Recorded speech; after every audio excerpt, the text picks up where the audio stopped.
And we are live. This is one of many book reviews to come. I don't know how many of you have these, but the Magical Almanacs.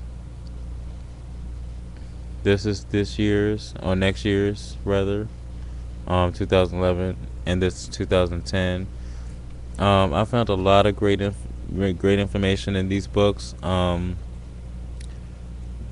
Both of them, I believe, have a calendar section that breaks down the phases of the moon for that particular day, the color of the day, whether the moon is waning or waxing or whatever, the what house that the moon or sun will move into, the incense of the day.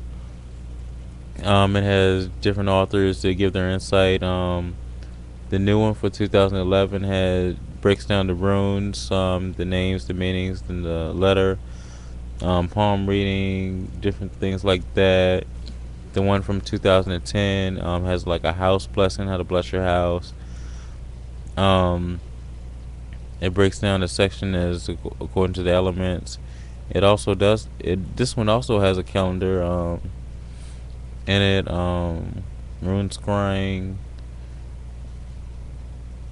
astral projection, different things like that, just thrown in here from different authors and telling their stories. These are great to pick up annually, and I think our name formerly was Magic Maker 72. You will find yourself going back to them even just to read some of the stories, and just to get information. You might even find yourself looking back on the spell that you did on a particular day, and you might look it up on the calendar and see what was going on that day. You know what I'm saying? What time, like what the instance for the day was, or what color was for that day, what the moon phase was, and then you might think back to when you did the actual spell, and think about what was going on when you did the spell. You know what I'm saying? I don't know how many of you you like go that deep when you do your spells, as far as like using the zodiacs and using the planetary powers and the moon, where the moon is and how it's aligned, and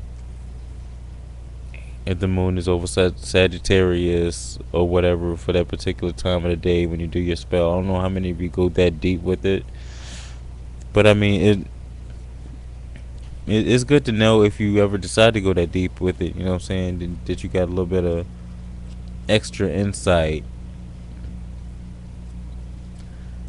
Um, and I'm looking through both of them simultaneously, and it's just a lot of stuff, a lot of correspondences, a lot of stories thrown in here, a lot of useful information.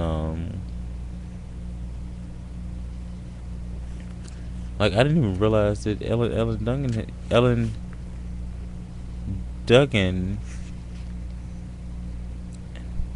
had a couple pages on in the 2010 book. She got one story called Magic on Campus. She got one called Where There's a Witch There's Always a Way. I picked up the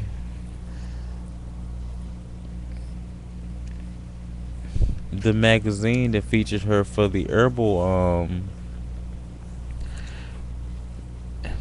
section this year. Let me see if I have it so I can read. The magazine is called Witches and Pagans, formerly known as New Witch, and I picked this up, and it has a lot of her herbal secrets in it, like gardening. I don't know how many of you are into that, but I am.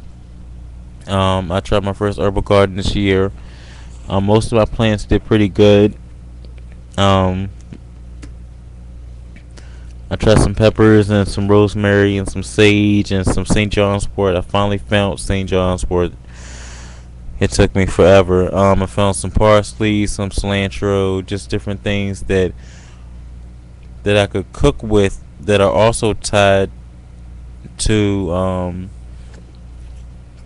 the pagan and Wiccan aspect of my life, and I found a nice little blend. And then most of the plants did really good. My peppers came up pretty good.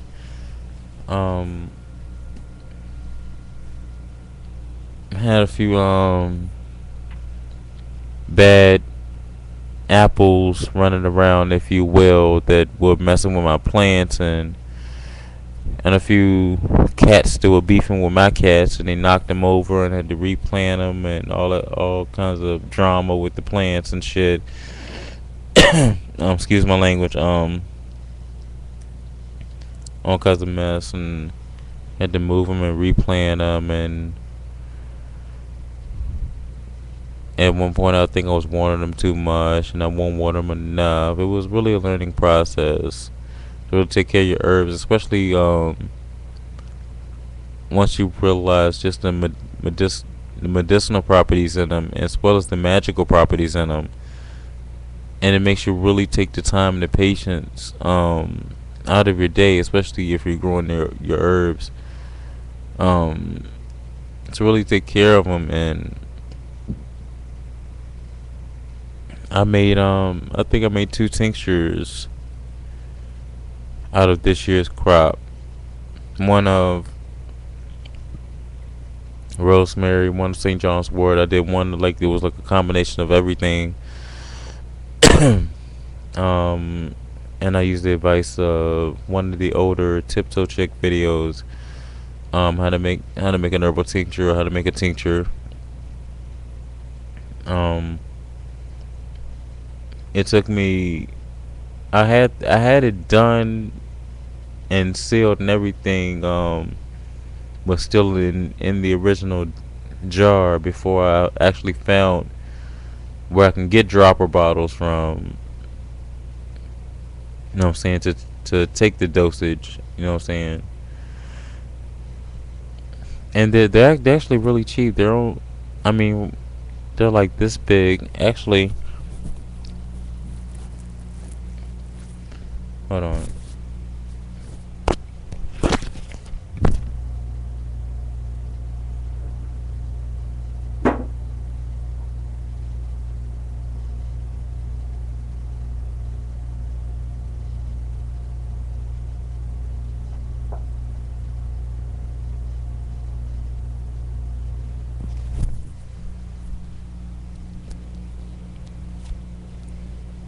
You know what I'm saying? That was like a $2 bottle for that. You know what I'm saying? So that's what's up. And like I said, I'm gonna be shooting a lot of videos out. A long time coming, and more so as I'm shooting a lot of them out. I wasn't really gonna, you know what I'm saying, show myself like that. I mean, but the hell with it. You know what I'm saying? As a tribute to a lot of you who were brave enough and honest enough and had the patience enough to help me along my spiritual path. It's a give back, you know what I'm saying, to the up and coming seekers and pagans and Wiccans.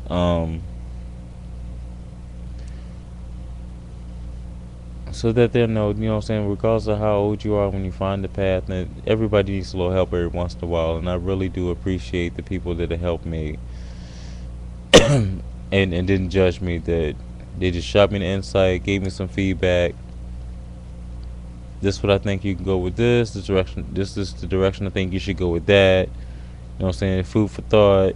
Take it and run with it, you know what I'm saying? You have any problems, questions, concerns, you know what I'm saying, message me, whatever, hit me back, let me know. And some of them went as far as to I could actually, I'm not gonna put their name out there like that, but some of them even I've even become friends with outside of YouTube. You know what I'm saying, that, and I can call them up if I, you know what I'm saying, their schedule allows it, and have a conversation with them. And that's something that I'm willing to pay for. You know what I'm saying?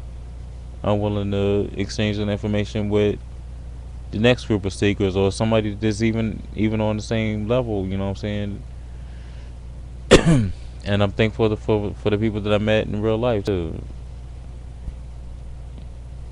And I know that's something that you heard me say a lot within my past couple of videos, but I wanna let them know that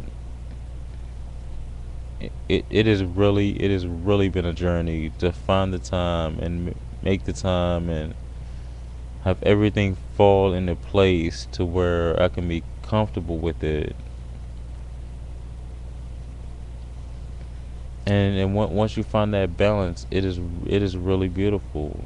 It's really an amazing experience that I wouldn't trade for nothing in the world.